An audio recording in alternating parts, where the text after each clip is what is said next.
வணக்கம் நேயர்களே, wealth wizard நிகழ்ச்சியின் மூலம் உங்களை மீண்டும் சந்திப்பதிலே பெருமகிழ்ச்சி அடைகிறேன். நான் உங்கள் நண்பன் doctor KR. Ramesh, Prajapati financial consultant. நார்மலாகவே எல்லாருக்கும் ஒரு ஆசை உண்டு, அதிர்ஷ்டம் எப்போ சார் வரும், எனக்கு அதிர்ஷ்டசாலியா சார், எனக்கு அதிர்ஷ்டம் அடிக்குமா சார் அப்படின்னு நிறைய கேள்வி கேட்பாங்க. அதிர்ஷ்டம் அப்படின்னா என்ன? அது இஷ்டம் அப்படின்னு சொல்லுவாங்க தமிழில். அதிர்ஷ்டம் அப்படி பிரித்து சொல்லும்போது ரெண்டாம் பாவங்கிறது தனம் அப்படிங்கிறோம். ரெண்டாவது பிளேஸ் ஆஃப் லக்னத்திலேருந்து, அதுலேருந்து 2லேருந்து 1, 2, 3, 4, 5 நின்னீங்கன்னா அது அதிர்ஷ்டத்தை கொடுக்கக்கூடிய இடமாகும். 11வது இடம் லாபம் கொடுக்கக்கூடிய இடம். அப்போ 2, 5, 11 இந்த இடத்துல கிரகங்கள் நல்ல வலுவாக இருந்துச்சுன்னா இவங்களுக்கு அதிர்ஷ்டம் உண்டு. அவன் அதிர்ஷ்டக்காரன் சார் அப்படின்னு சொல்கிறான் இல்லையா. இவங்களுக்குள்ளே போய் பார்த்தீங்கன்னா 2ஆம் இடத்துல தனகாரகன்ற குரு உட்காந்துக்கலாம், இல்லை பார்வை பார்த்துருக்கலாம். சனியும் கூட தனகாரகன் தான். 11வது இடம் அதே மாதிரி லாபத்தை கொடுக்கக்கூடியது, அங்கேருந்து பார்வை இருக்கலாம். இப்படி இருந்ததுன்னா இவங்க அதிர்ஷ்டத்தில் எப்படியான ஒரு இடத்துல அவங்க அகட விடமாக பிழைச்சிருப்பாங்க, அதிர்ஷ்டமாக ஓடிடுவாங்க.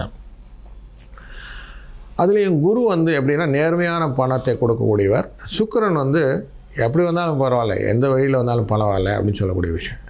அதில் இன்னொரு கிரகம் என்னன்னாக்க கேது கிரகம் எதிர்மறையான எந்த விதமான விஷயங்களும் நமக்கு செய்து கொடுத்து விடுவார். அப்படிங்கிறனால கேதுனாலும் பலன் வரத்துக்கு வாய்ப்பு.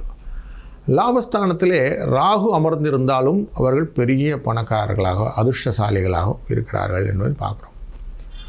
குருவும் புதனும் ஒன்றுக்கொன்று பரிவர்த்தனைன்னு சொல்லுவாங்க. இவர் இடத்துல அவர் உட்காரது, அவர் இடத்துல இவர் உட்காரது. தனுசில் இருக்கக்கூடிய இடத்துல, தனுசில் ராசியில் நம்ம புதன் அமர்ந்து விடுகிறது.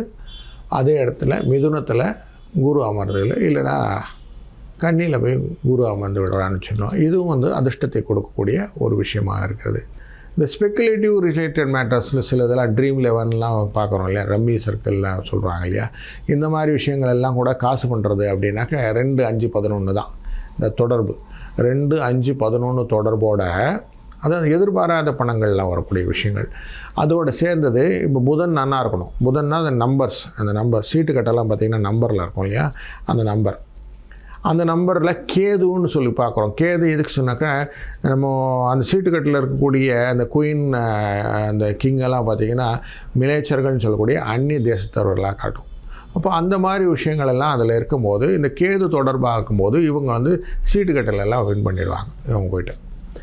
இதே சுக்கிரன் சந்திரன் நல்லா ஸ்ட்ராங்காக இருக்காங்கன்னா ரேஸ் கோர்ஸ்ன்னு சொல்கிறாங்க, ரேஸ்லாம் விளையாடுறாங்களே, குதிரை ரேஸு, கார் ரேஸ் எல்லாம் விளையாடுறாங்களே, இந்த பயண ரிலேட்டட் மேட்டர்லாம் அந்த ரிலேட்டட் எல்லாமே இந்த சுக்கிரனும் சந்திரனும் சேர்ந்தவர்கள் இந்த ரேஸ் ரிலேட்டடில், மோட்டர் பைக் ரேஸஸ்லாம் சொல்கிறாங்க இல்லையா, இந்த ரேஸில் அவங்க வின் பண்ணுறது. குதிரை பந்தயம், car race, motor bike race, இதிலெல்லாம் அவங்க வந்துடுவாங்க. இப்படி ஒன்று தொடர்புடையதாகத்தான் பல விதத்திலே இந்த கிரகங்கள் வேலை செய்கிறது. அதுலேயும் இந்த சந்திரன் நல்லா இருந்துட்டான்னு வச்சுக்கோங்களேன், அவர் லாட்ரி டிக்கெட்லாம் வாங்கினா ஜெயிப்பார். லாட்ரியில் அடிச்சிச்சுன்னு சொல்கிறாங்களே, கோடிக்கணக்கில் லாட்ரி அடிச்சுறாங்களே, இதெல்லாம் ரீசன் என்னென்னா சந்திரன் நல்லா இருக்குது.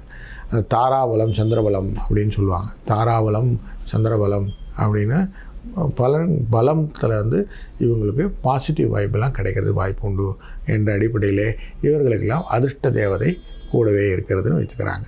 அதனால் அதிர்ஷ்டம் வரணும்னா 2, 5, 11 நல்லா இருக்கான்னு சிம்பிளாக செக் பண்ணிக்கோங்க.